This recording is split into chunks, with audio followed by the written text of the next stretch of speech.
Of course, there's a lot of history to this. Let's take you back, in case you don't know. 1948 to 49, Israel's War of Independence and the Palestinian Nakba.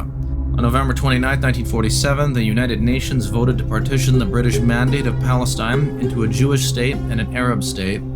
Clashes broke out almost immediately between Jews and Arabs in Palestine, beginning with the Arab ambush of a bus carrying Jewish passengers from Netanya to Jerusalem on November 30th. As British troops prepared to withdraw from Palestine, conflict continued to escalate, with both Jewish and Arab forces committing hostile acts. Among the most infamous events was the attack on the Arab village of Deir Yassin on April 9, 1948. The news of a massacre there by Ergens Ilumi and the Stern gang forces spread widely and inspired both panic and retaliation. Days later, Arab forces attacked a Jewish convoy headed for Hadassah Hospital, killing 78.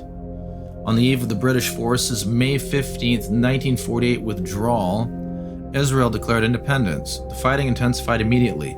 Egypt launched an aerial assault on Tel Aviv, and the next day, Arab forces from Egypt, Jordan, Iraq, Syria, and Lebanon occupied the areas in southern and eastern Palestine, not apportioned to the Jews by the UN partition of Palestine, and then captured East Jerusalem, including the small Jewish quarter of the Old City. The Israelis, meanwhile, controlled the main road to Jerusalem through the Yehuda Mountains, hills of Judea, and successfully repulsed repeated Arab attacks.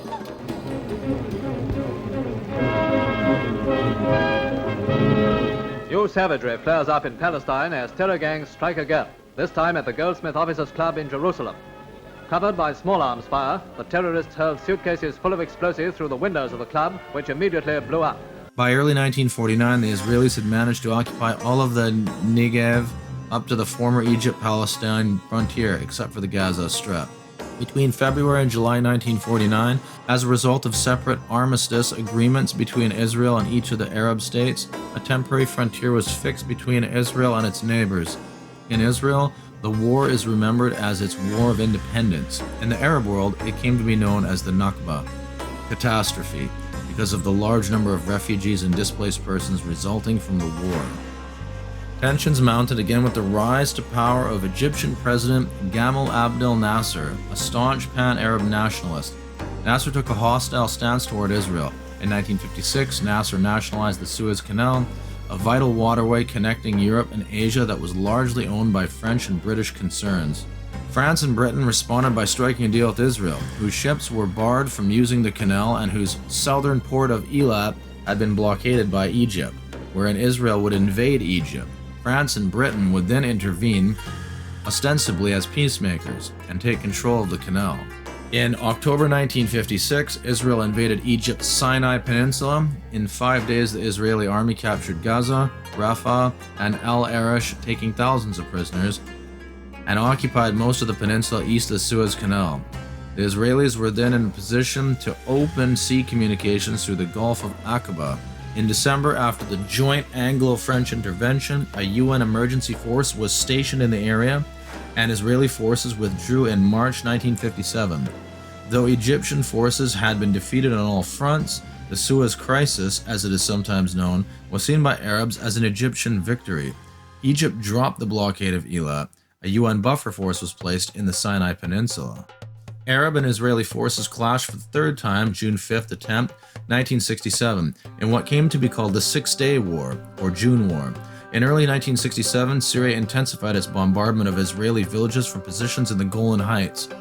When the Israeli Air Force shot down 6 Syrian MiG fighter jets in reprisal, Nasser mobilized his forces near the Sinai border, dismissing the UN force there, and he again sought to blockade Eilat. Israel answered this apparent Arab rush to war by staging sudden air assault. Israeli Air Force attacks decimated Egyptian jets while they were still on the ground. 40 Israeli combat jets took off from their Negev desert base as they did each morning. And, as it did each morning, the Israeli formation swept to the west, out across the neutral Mediterranean Sea. To the southwest, Egyptian radar operators noted the regular morning flight and thought nothing of it. This day, however, the Israeli jets dropped down suddenly below radar at 7:45 a.m. precisely and began bombing the air bases. When the tank army started barging across the Egyptian border, led by General Ariel Sharon, Egyptian tanks began to back up, and simultaneously, Israeli paratroopers dropped in and attacked from behind. Israeli units drove back Syrian forces from the Golan Heights, took control of the Gaza Strip and the Sinai Peninsula from Egypt, and drove Jordanian forces from the West Bank. Importantly, the Israelis were left in sole control of Jerusalem. 1973 Yom Kippur War. The sporadic fighting that followed the Six-Day War again developed into full-scale war in 1973.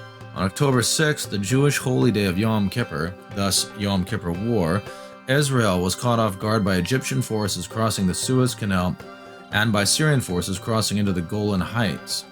The Arab armies showed greater aggressiveness and fighting ability than in the previous wars, and the Israeli forces suffered heavy casualties. The Israeli army, however, reversed many of its early losses and pushed its way into Syrian territory and encircled the Egyptian Third Army by crossing the Suez Canal and establishing forces on its west bank.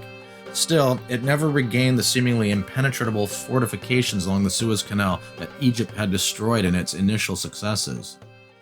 The fighting, which lasted through the Islamic holy month of Ramadan, came to an end on October 26th. Israel signed a formal ceasefire agreement with Egypt on November 11th and with Syria on May 31st, 1974. A disengagement agreement between Israel and Egypt, signed on January 18, 1974, provided for Israeli withdrawal into the Sinai west of the Milta and Gidi passes, while Egypt was to reduce the size of its forces on the east bank of the canal. A UN peacekeeping force was established between the two armies. This agreement was supplemented by another signed on September 4, 1975. On March 26, 1979, Israel and Egypt signed a peace treaty formally ending the state of war that had existed between the two countries for 30 years. Under the terms of the treaty, which had resulted from the Camp David Accords, signed in 1978, Israel returned the entire Sinai Peninsula to Egypt, and in return, Egypt recognized Israel's right to exist. The two countries subsequently established normal diplomatic relations. On June 5, 1982, less than 6 weeks after Israel's complete withdrawal from the Sinai, increased tensions between Israelis and Palestinians resulted in the Israeli bombing of Beirut and southern Lebanon, where the Palestine Liberation Organization, PLO, had a number of strongholds. The following day, Israel invaded Lebanon, and by June 14th, its land forces reached as far as the outskirts of Beirut, which was encircled, but the Israeli government agreed to halt its advance and begin negotiations with the PLO. After much delay and massive Israeli shelling of West Beirut, the PLO evacuated the city under the supervision of a multinational force. Eventually, Israeli troops withdrew from West Beirut, and the Israeli army had withdrawn entirely from Lebanon by June 1985. 2006, Second Lebanon War. In July 2006, Hezbollah launched an operation against Israel in an attempt to pressure the country into releasing Lebanese prisoners, killing a number of Israeli soldiers in the process and capturing 2. Israel launched an offensive into southern Lebanon to recover the captured soldiers. The war lasted 34 days but left more than 1,000 Lebanese dead and about 1 million others displaced. Several Arab leaders criticized Hezbollah for inciting the conflict. Nevertheless, Hezbollah's ability to fight the Israel Defense Forces to a standstill won it praise throughout much of the Arab world. Now, as you can see from the timetable here, there are other wars that are not being mentioned. There are numerous. The War of Attrition, which involved the Soviet Union. There's Operation Litani, the Security Zone campaign. It goes on and on. Of course, the 2014 Gaza War, also known as Operation Protective Edge, was a military operation launched by Israel on July 8, 2014 in the Gaza Strip, in which some 350 Palestinians, including nearly all of the active Hamas militants in the West Bank, were arrested. Hamas subsequently fired a greater number of rockets into Israel from the Gaza Strip, triggering a 7-week-long conflict between the two sides. It was one of the deadliest outbreaks on open conflict between Israel and the Palestinians in decades. The combination of Palestinian rocket attacks and Israeli airstrikes resulted in over 2,000 deaths, the vast majority of which were Gazan Palestinians.